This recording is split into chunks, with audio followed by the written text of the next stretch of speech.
What's up, guys? Welcome back to Breaking Chains and Building Dreams the Wrong, Strong Way. Today, we're diving into something we all have faced but very rarely discuss openly: being alone. I'm not just talking about loneliness, but the power of solitude. From dark rooms in my childhood to a year in isolation behind bars, solitude has been a game changer for me, and I'm here to share it so you could transform your life too. So if you're ready, súbanse la suburban, because we about to take a ride. What's up, guys? How you guys doing? JC here, your host. Welcome back to another episode of Breaking Chains and Building Dreams. And I want to talk about something that's really, I guess you could say, close and dear to my heart, because I spent a lot of time alone, but I didn't know how to be alone. As soon as I would come home from prison, I would get into a relationship. I would get someone pregnant. I would think that I was in love, and it wasn't. I didn't know how to love myself, so how can I love someone else? So I had to learn to actually be alone. And most people would tell me, well, what are you talking about? You spent 17 years in prison. You know how to be alone. I was like, no. It's very different to know how to be alone and to be forced to be alone. You guys remember when you were kids and they would punish you and tell you to go to your room and you had to stay in your room? How bad you wanted to come out of your room because they told you that you couldn't. But what I want to share is how much solitude can open up doors of a lot of things, like awareness. During moments of being alone is when I've made some of my biggest breakthroughs. And I'm not just the only one. I've done research. Many great artists found inspiration in solitude. It's like the breeding ground for out of the box ideas, like, wrong to strong. And also mental health. Remember, I've struggled with this my whole life. Solitude can reduce stress and promote emotional balance. Science backs me up on this. When I was a kid and I would get locked in that dark room for hours, sometimes days, I was so terrified. I was so scared to go in that room. Like, literally, he would have to drag me in there, pull me in there, and beat the crap out of me to get me in that room. But once he got me in that room, it was about 10 seconds before I would have to, compose myself and, I guess you could say, try to act like a tough little man. I was only 4. Sitting in that closet in that dark room, I talked about this before. I created different personalities to be able to have a full-blown conversation with myself. I had to create an environment for me to be able to survive, because I felt that I was going crazy. And I was a kid. I didn't understand the world. I didn't understand what was going on. I didn't understand why I was being beat or why I was getting put in a closet and then later on shown love. Like, it was bipolar. But it was his way of, torturing me and doing stuff to me. And little did I know that, that would affect me my whole life. I went my whole life being pretty much terrified of the dark. When I went to prison, it was fine because there's always a light on in prison. So, I slept well, but I was terrified of the dark. I couldn't sleep if my feet were not covered in the dark. I was very, very scared of my feet being uncovered and being in a dark room. I don't know why, but all that affected me, as I got older. I isolated myself a lot because, I guess you could say deep down inside, I kind of felt like I was different. I guess I knew that what happened to me wasn't normal, I guess, in a way, because I was always by myself for some reason. But that also got me like in a lot of trouble.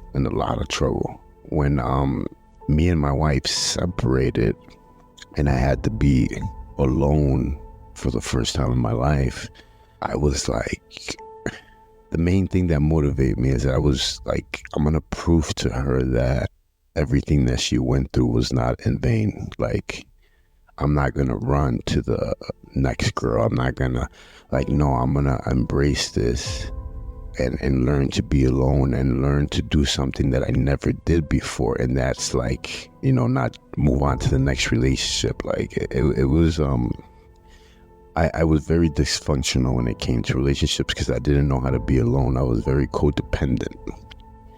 I didn't want to face the music alone. I wanted a crime partner. I wanted somebody to do the time with me, and it doesn't work like that. It doesn't work like that. You have to learn to be alone. And solitude is not just about being alone. It's about choosing to step into a space where it's just you, your thoughts, no distraction, just plain old being alone. When I spent that year in solitary confinement in the feds, it was somewhat of a game changer for me because I started seeing people go crazy by being alone and not knowing how to be alone. And I witnessed it like firsthand. Like some people it took them a week, some people it took them a month, some people it took them 6 months, some 9. And it's crazy that the things that I learned in that dark closet is what helped me in that cell when I spent that year in there. Because I would talk to myself in the mirror. I would have full-blown conversations. I would talk to myself. I would be working out, cleaning the room. Everything was about routine to kill the day. Getting up, eating breakfast, reading, wiping the room to the point where you could eat off the floor, then working out, then doing it all over again, then bird bathing and walking outside for an hour to get a little bit of sun in that, little dog kennel that they put you in. I forgot that I discovered inner strength facing all these challenges, and now that I guess you could say calm and I'm able to think about everything that I've overcome, I'm like, wow, God is good. God has always been there. I was just too blind to see it. I have my clients do a challenge, and it's a 24-hour challenge, and it's finding the smallest bathroom in your house. Pretty much no distractions. It's an opportunity to face solitude without going to prison. It's an opportunity to embrace solitude and discover your inner strength. So what pretty much what you do is you take whatever books you're going to read, whatever food or protein bars you're going to eat, and you're going to set your bed up in your bathtub, and you're going to spend the next 24 hours in that room without leaving and not having no human contact, no phone, no computers, no social media, no nothing really, just you, your thoughts, your demons, your past, your future. It's just you and God. And don't feel bad if you don't know how to do this the first time you try it. This is a skill that you have to learn. This is a tool that as you get better at learning to do it, you will have some breakthroughs. You will have, I call it sanctification, to tell you the truth, because God has been changing me from the inside out. Everything, the way that I talk, the way that I act. Do I still have a lot of imperfections? Oh yeah, I am far from perfect, but I've learned to embrace this great thing of being alone, solitude. I recommend books on this all the time. The Art of Solitude Quiet the power introverts in a world that can't stop talking. Solitude, a singular life, crowded world. The Stranger in the Woods is a very good one. These are all books that I read during my time in prison. Also, things that I did in there to help me was I would walk a lot. I would solo walks, solo nature walks on the yard. I would just go out there and think. That's how Wrong the Strong was born. I would walk for hours and just, dwell in my ideas. Another thing that I do out here that really helps, and it has a lot to do with the world today, is unplugging. Like, people can't live without being in front of a screen or social media, and that's why, like, I'm making that step pretty much and getting off the platforms. Like, you'll only be able to find me like on Facebook, my close friends, YouTube to watch my videos, and podcasts really just to listen to my stories. I'm going to be working one-on-one with people, mentoring them and my online fitness and stuff like that. But I will no longer be at the gym. I will no longer be on social media. Honestly, like, it's too distracting, and I have work to do. I have work to do that I feel like God has put in my heart, and it's time to get to work, so, go for walks, learn to be alone, learn to think, learn to dream, unplug, disconnect at least once a week, phone, everything. I like to do it. As soon as I get home, you can't get a hold of me no more after 5. I am completely disconnected off my phone, off of everything. So, try it. You'll be surprised what this does. Daily meditations. Start with a few minutes. A lot of people, this is also a tool. This is also something that you learn and get better. It's just like training. It's like the gym. You get better as you move. Put your timer on. Set it for a couple minutes as you start. But sit there without moving. Sit there. Think. Pray. Meditate. Do this every day.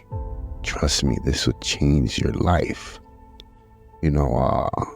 I'm a big fan of sitting down in the morning and just not moving and just talking to God and telling him everything that I feel that I fell short on, and just asking him to give me the wisdom and the power to keep moving forward and, do his will.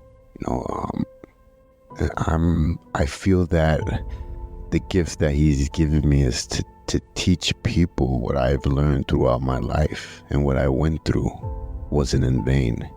It was for a reason, for a purpose. It was to one day teach somebody. So I want to leave you with some reflection questions. Like, what does solitude mean to you personally?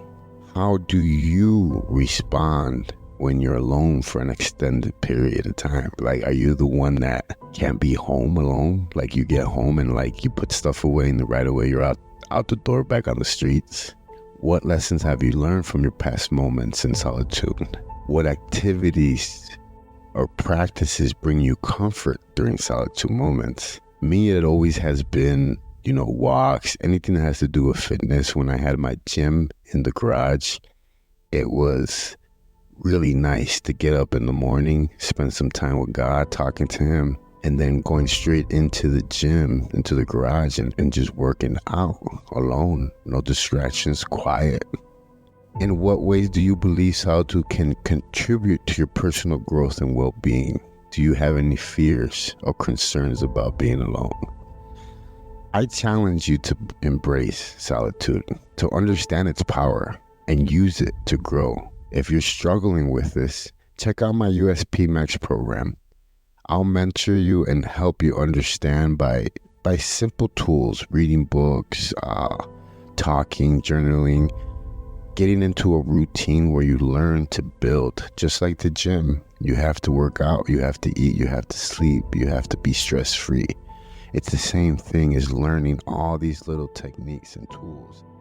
Wrap up today, remember this: embracing solitude isn't about escaping the world. It's about embracing yourself, discovering your true self and what you're capable of in a journey worth every step. If you're looking for some guidance along the way, like I said, get a hold of me. Don't forget about my USP MAX program. It's tools, it's exercises, it's pretty black and white. We're all about growth, strength, and embracing those that want to with us the wrong, strong way. Until next time, stay strong, keep dreaming, and embrace solitude. As we conclude today's episode, I want to make sure you know the gravity of the mission we're on. This isn't just about embracing solitude. It's a call to arms, a battle cry for change. We are breaking chains and building dreams the wrong, strong way. Our reach has been expanding rapidly, and we continue and are committed to visiting even more prisons. Our programs are not just about teaching skills, they're about transformation. We're empowering individuals to become certified personal trainers and guiding them through the USP MAX program, a transformative journey that expands through 6 phases. It's about embracing solitude, strength, sleep, cleansing, and alignment, and how to stay there, because balance is very important. We put God first in everything that we do. If you feel it in your heart that you want to help, your help is very vital. Your support can make a difference in someone's life, whether it's through a donation, volunteer, or simply just spreading the word about what we're doing. From the time that we spent mentoring women and men at the prisons here at Arizona, to the coming event in Chicago, to the police breakfast event in May, our mission is clear: to empower, uplift, transform lives. Remember, this journey is about more than just us. It's about building a community, a tribe of warriors for God, committed to make a difference. So I urge you to join in this fight. Together, we're unstoppable. And with God on our side, man. So stay strong, stay connected, keep building those dreams. Your support means the world to us. Thank you for being part of this incredible journey. I am Wrong to Strong. I love you guys.